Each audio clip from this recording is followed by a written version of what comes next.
Welcome to లానర్. విదేశాల్లో పెళ్లి, ఇండియాలో విడాకులు ఏ చట్టం వర్తిస్తుందో ఈ వీడియోలో మనం తెలుసుకుందాం.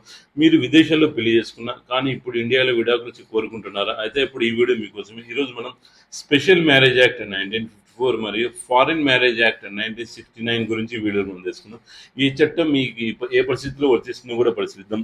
Special marriage act 1954. Special marriage act అనేది భారతదేశంలో మతానికి సంబంధం లేకుండా వివాహాన్ని నమోదు చేయడానికి ప్రత్యేకంగా రూపొందించబడిన చట్టం. అంటే 2 వేరు మతాల వారు లేదా ఒకే మతానికి చెందిన వారు ఈ చట్టం కింద పెళ్లి చేసుకోవచ్చు. కానీ ఈ చట్టం కింద వివాహంలో భారతదేశంలో జరగాలి. ఫారిన్ మ్యారేజ్ యాక్ట్ 1969 విదేశాల్లో వివాహం సంబంధించిన చట్టం. ఒక భారతీయ పౌరుడు విదేశీయుడిని వివాహం చేసుకున్నప్పుడు లేదా విదేశాల్లో వివాహం చేసుకున్నప్పుడు ఫారిన్ మ్యారేజ్ యాక్ట్ 1969 వర్తిస్తుంది. ఈ చట్టం కింద విదేశాల్లో భారత రాయబార కార్యాలయం, ఎంబసీ మరియు కన్సులేట్ సమక్షంలో వివాహం నమోదు చేసుకోవాలి. నెక్స్ట్, విదేశాల్లో వివాహం, భారతదేశంలో విడాకులు చెల్లుబాటు అయితే కూడా పరిశీలిద్దాం. ఇప్పుడు అసలు విషయానికి రండి. ఒకరు భారతదేశంలో పౌరుడు కాగా వారి వివాహం విదేశాల్లో జరిగితే స్పెషల్ మ్యారేజ్ యాక్ట్ కింద విడాకులు దాఖలు చేయలేరు. ఎందుకంటే ఈ చట్టం కేవలం భారతదేశంలో జరిగిన వివాహాలకు మాత్రమే వర్తిస్తుంది.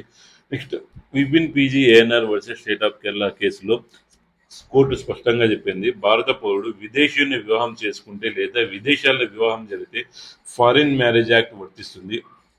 అలాంటి వివాహాలకు స్పెషల్ మ్యారేజ్ యాక్ట్ కింద నమోదు చేయలేదు. ఈ కారణంగా ఎస్ఎంఏ కింద వివాహం విడాకుల పిటిషన్ ఇండియాలో దాఖలు చేయడం చట్టపరంగా నిలబడదు.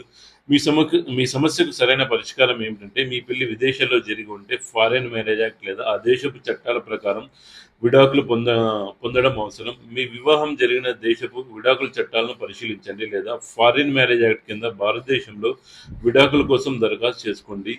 ఇందులో ముఖ్యమైన విషయం ఏంటంటే, వివాహం ఎక్కడ జరిగిందో ఆధారపడి ఏ చట్టం వర్తిస్తుందో మారుతుంది. కాబట్టి మీరు విదేశాల్లో పెళ్లి చేసుకుని ఉంటే, ఇండియాలో విడాకులు కోరుకుంటే స్పెషల్ మ్యారేజ్ యాక్ట్ కింద కాకుండా ఫారిన్ మ్యారేజ్ యాక్ట్ కింద దరఖాస్తు చేసుకోవాలి. ఈ సమాచారం మీకు ఉపయోగకరంగా అనిపిస్తే మీ ఫ్రెండ్స్కి, ఫ్యామిలీ మెంబర్కి షేర్ చేయండి. మరిన్ని లీగల్ అప్డేట్స్ కోసం నా ఛానల్ సబ్స్క్రైబ్ చేయండి. Thank you for watching video. జై హింద్.